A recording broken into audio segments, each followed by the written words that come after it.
special one, Kell Brook.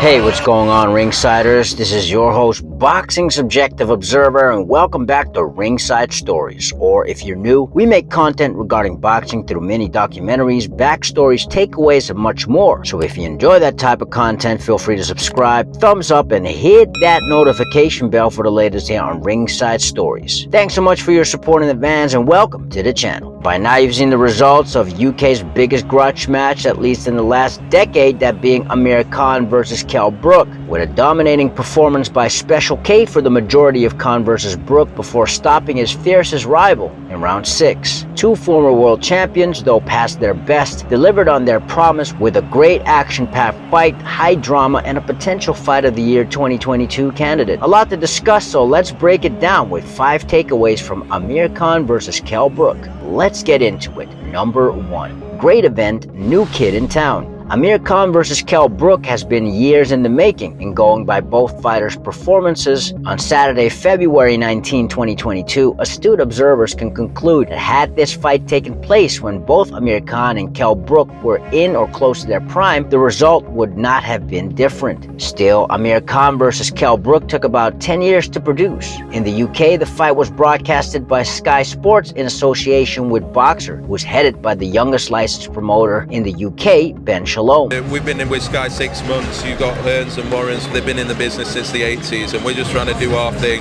be as helpful as possible, make sure the fighters get their opportunities, make sure the big fights happen, and where better place than Sky Sports. And so it's a dream job, and I expect it to go from strength to strength. As soon as the first press conference for Amir Khan versus Kell Brook hit the airwaves by the end of 2021, fans got excited. The event sold out in 10 minutes, and the back and forth between Khan and Brook captured the audience imagination. During the build-up, Amir Khan was on the front foot, attempting to rattle and upset Kell Brook. So don't start giving the big ones down. But look, and I can't wait to spark you out. Feb 19, you ain't gonna do shit. I'm telling you, you're not gonna do shit. Trust me. I'm gonna look over, you knock the spark out and say, I told ya. Which was later to be seen in The Gloves Are Off. I know you've lost the fight. I'm looking at you in your eyes now. You know for a fact what I'm bringing. You know for a fact what I'm bringing. You know what I'm bringing. Listen, I'm taking it out. It was clear Team Khan tried absolutely everything to get Kell Brook off his game, even behind the scenes. Been prodding and pushing at me all the way through this. I even had to change my gloves in the middle of the ring. I did everything they wanted me to do, and I still took care of business. So. Team Khan's shenanigans failed to put a dent in Kell Brook, who was laser focused and took out all of his frustration on the man who he had lived in the shadows of for most of his career. And so with Special K dominating Amir Khan on Saturday, February 19th, 2022, that was a bit of poetic justice. Amir Khan might have won the battle leading up to the fight. Inside the ring though, Kell Brook won the war. However, boxing fans won the night with both Brook and Khan embracing each other, seemingly burying the hatchet that was a great part of UK boxing history in the making. Number 2, great fight, one-sided. As mentioned, Kell Brook was desperate to fight Amir Khan for over a decade and sounded frustrated in the build-up. The same. Tell the truth, you've been obsessed. Come on. What about what? Sure, Kell Brook will be remembered for dismantling then undefeated and strong IBF welterweight world champion Showtime Shawn Porter on his home turf back in 2014. Sure, Kell Brook showed his warrior spirit when stepping up 2 weight divisions, squaring off with then undefeated and heavily avoided middleweight world champion Gennady Golovkin. However, when all said and done, even with taking part in the latter part of his career, Kell Brook will be remembered for his dominant victory over Amir King Khan, who returned to the ring for the first time in close to 3 years. Amir Khan versus Kell Brook was revealing. I think the timing wasn't there more than anything, and my reactions were kind of slow. Obviously, I thought my speed was there, but reaction on shots he was throwing at me were not there, and that's like a sign to me. Look, I've got a beautiful family, and I've made tons of money in the sport of boxing. I think it's time where I need to spend time with my loved ones now. I don't want to get hurt anymore. Like I say, you're always at one punch away from getting hurt. I'm glad that me and Kell came out the ring safely. I don't know. I mean, there's no point risking it now. And like I said, I think it's time to maybe call it a day. Bolton's own, as usual, showed heart, and because of the rivalry with Kell Brook, the referee might have stepped in a bit early, even though Amir Khan was getting beat around the ring. Amir Khan was just never going to quit against Kell Brook, who, although emotionally triggered by Amir Khan and this main event's B-side, stuck to his guns and persevered regardless of all the hoops Kell Brook and his team had to jump through. Because I'll be remembered for this fight, you know, forever. No one bothered this, that was my 43rd fight. Nobody will remember the 42 fights. They'll just remember the fight against Amir Khan, you know. So I'm so happy that I put that work in and got the victory, you know. And no disrespect to Amir, you know. It felt so easy for me in there, you know. It was just a matter of time. I caught him in the first round. The fight was dramatic, definitely delivered in my opinion, but it was crystal clear. Kell Brook was more motivated, better prepared, even at this point in his career, better equipped than Amir Khan and the better man on the night. As for Amir Khan, well, Amir was entertaining during the build-up, which helped sell the fight. In the ring, Amir Khan showed heart, but given he has nothing else to prove, given his physical and mental state, we have to conclude Amir Khan is done. Obviously, that love of the sport is not there anymore like it was before. Obviously, I used to have that, you know, that excitement and that push, but just didn't have it in me. It felt quite flat, and I think that's maybe a sign for me to know that I should be calling it a day maybe, but let's see. He should be remembered for a fantastic career, having achieved so much both as an amateur and as a pro. Number 3, end of the line for Khan. Amir Khan versus Kell Brook was Khan's 40th bout as a professional boxer, a career which started in July of 2005. 1 year after winning silver at the 2004 Athens Summer Olympics. Amir Khan was a renowned ambush fighter, operating outside of the pocket, relying on a good set of legs and athleticism, fast flurries, which King Khan overwhelmed most of his opponents with. His biggest weakness came to light in September of 2008, when Amir Khan took on then undefeated Colombian British Prescott. The bait in the armor. Oh, he's going to have to be stopped. He's flat near the front. British Prescott has knocked out Amir Khan sensationally in 1 round. Khan's inability to take a good punch would haunt him for pretty much the rest of his career against Danny Garcia, Saul Canelo Alvarez, Terence Crawford, and recently Kell Brook. With having such a weak chin, it is amazing Amir Khan achieved so much, which is testament of his abilities, self-belief, work ethic, and fighting heart.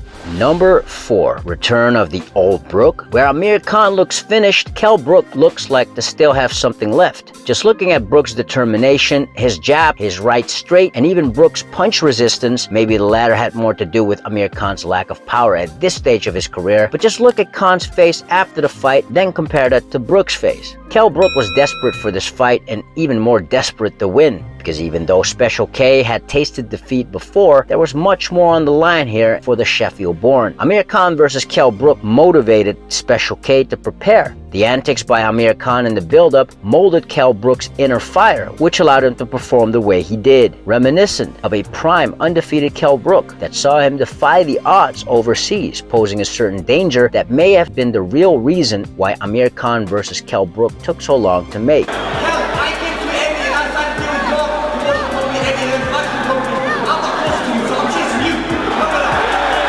Well, listen, if I fought you, I will knock you out. It's in the melting pot. Out. Either way, Kell Brook performed marvelously against Amir Khan. Is this the return of the old Kell Brook? Number 5. Next for Kell Brook. I want to fight Kell Brook after this. So when you look at it that way, I want him to win. Listen, that fight can happen. Like I said, I'm still on the high, I'm still buzzing.